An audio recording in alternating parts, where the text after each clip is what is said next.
Hello and welcome to this preview podcast brought to you by the CSF.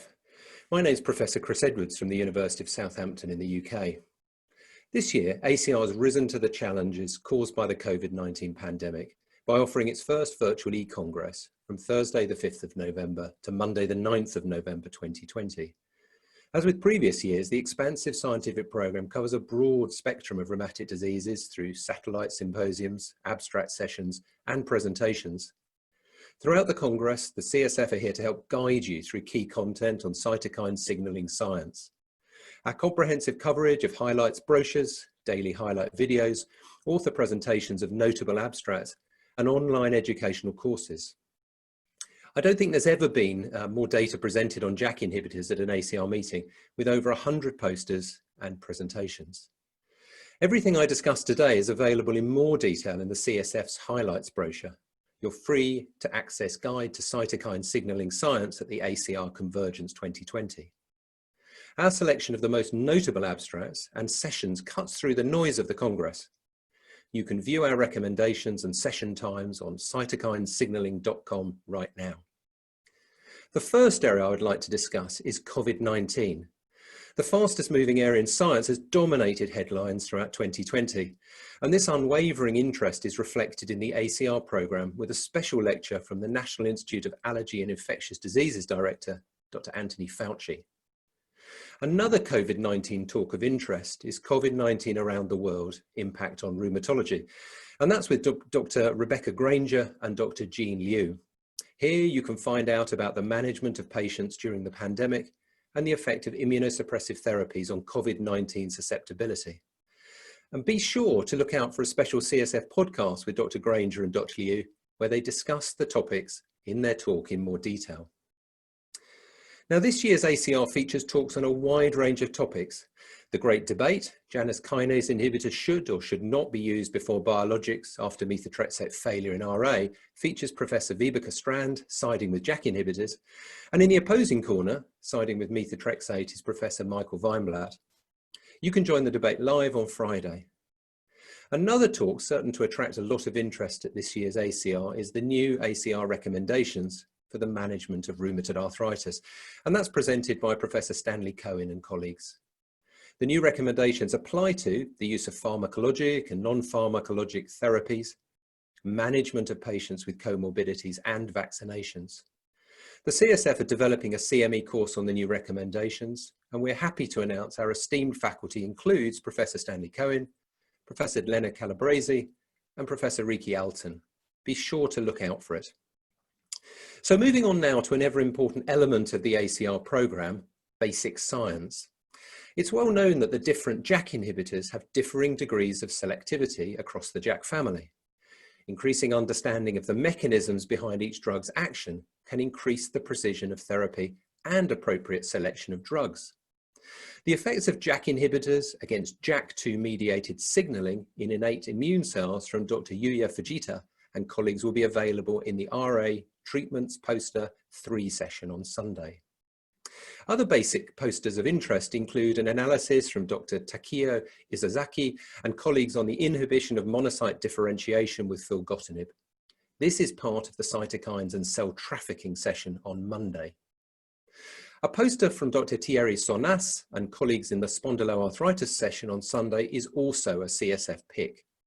Here, the authors present a proteomic analysis following upadacitinib treatment in ankylosing spondylitis. So turning next to phase 3 clinical data of JAK inhibitors, most of which focuses on their safety profiles. The latest safety data is a key part of ACR 2020, and there are several abstracts at this year's Convergence we would like to highlight. The FDA will be providing an update on late-breaking or evolving topics in patient safety, including any relevant FDA analysis or response to these issues. Their talk, an update on safety issues and the treatment of rheumatic diseases, is available on Monday. The RA Treatments Poster 1, RA Treatments and their safety session on Friday, is one of interest with 6 posters highlighted. The first two I'd like to mention are from Professor Kevin Winthrop and colleagues, who have evaluated the safety profile of baricitinib up to 8.4 years and the safety of filgotinib up to 5.5 years. 2 filgotinib studies also feature, presenting 52-week data from inadequate responders to methotrexate, as well as methotrexate-naive patients. These studies are led by Professor Bernard Kuhn and Professor René Westhovens, respectively. The final 2 posters of interest in this session are the safety profile of upadacitinib up to 3 years from Professor Stanley Cohen and colleagues, and the incidence and risk of venous thrombotic events in upadacitinib clinical trial program from Professor Ernest Choi and colleagues, both of which are definitely deserving of your attention. Personally, I find that real-world data often makes for an interesting comparison to clinical trials, and data from a German multi-center study analysing the safety and quality of life with tofacitinib treatment from Professor Frank Behrens and colleagues can be found in the Epidemiology and Public Health poster session on Sunday. JAK inhibitors are known to increase the risk of infection. This is especially apparent in the context of patients with RA who already have a heightened risk due to the disease. There are 2 posters of interest from Professor Kevin Winthrop and colleagues in the RA Treatments 1 and 2 sessions on Monday. The first evaluates the response to pneumococcal vaccination in patients with RA receiving upadacitinib. The second evaluates factors for herpes zoster in patients with RA receiving upadacitinib. As a reminder, all of the highlighted sessions and abstracts can be found with their session times in the CSF's highlights brochure, accessible on cytokinesignaling.com. Ultimately, everything we do is about patient outcomes, and this year there are a number of recommended posters focusing on patients' reported outcomes with JAK inhibitors. 3 similar posters report on filgotinib's improved work productivity and activity impairment across different patient populations from the Finch 1, 2 and 3 studies. You can view the posters in the Patient Outcomes, Preferences and Attitudes Poster 1, RA, Spondyloarthritis and OA on Friday. And you can also watch Professor Riki Alton's combined presentation of all 3 posters on the CSF's Congress page. Other posters of interest include using patient-reported joint counts to inform target-based care in telemedicine from Professor Vivian Bykirk and colleagues, presented in the RA Diagnosis, Manifestations and Outcomes session on Friday. The effect of filgotinib on pain from Professor Peter Taylor and colleagues is in the RA Treatments poster session on Sunday. And finally, a retrospective analysis on associations between patient-reported outcomes and impairments of work and activity in patients who achieved clinical remission from Dr. Ryoko Sakai and colleagues features in the RA Diagnosis, Manifestations and Outcomes poster 4 on Monday. A running theme at this year's ACR is the effect of JAK inhibitors on bone health. 1-year effects of tofacitinib on bone from Dr. Attila Hammer and colleagues will be presented in the osteoporosis session on Friday. There are also 2 posters of note in the RA Treatments poster 3, PROs, biomarkers, systemic inflammation and radiograph session on Sunday.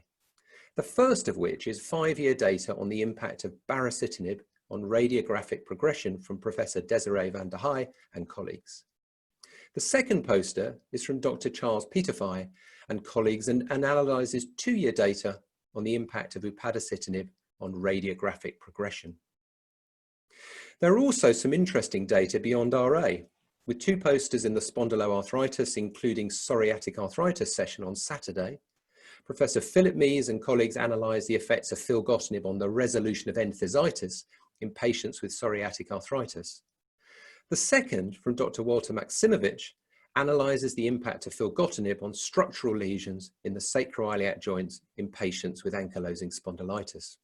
There are a number of posters analysing the potential of JAK inhibitors beyond RA, with the agents studied in other autoimmune disease areas such as juvenile idiopathic arthritis, the spondyloarthritis and systemic lupus erythematosus.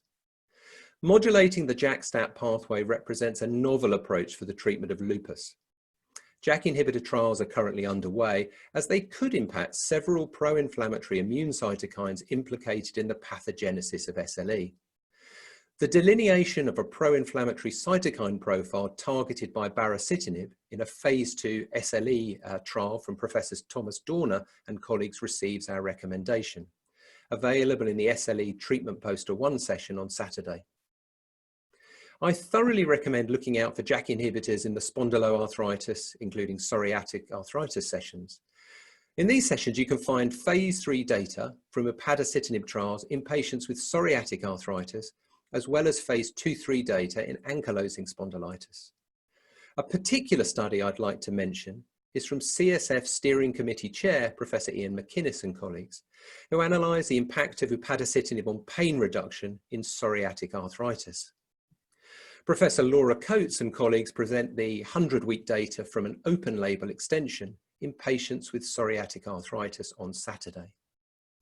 Finally, I'd like to highlight 2 posters in the paediatric rheumatology session on Sunday, the first of which is from Dr. Hermine Brunner and colleagues and looks at 5.5-year data for tofacitinib treatment in juvenile idiopathic arthritis. The second poster of interest in this session is from Dr. Hannah Kim and colleagues and analyses the efficacy of baricitinib in refractory juvenile dermatomyositis. I hope today's preview of the ACR abstracts has been interesting and helped to highlight some of the important research in cytokine signalling at this year's Congress. The CSF has plenty more ACR coverage planned. For a condensed overview of the most important abstracts presented each day, be sure to look out for our daily highlights. We'll also be speaking to various authors about their abstracts in our author presentation podcast series. You can access all of our coverage for free throughout the ACR 2020 Convergence by visiting cytokinesignaling.com.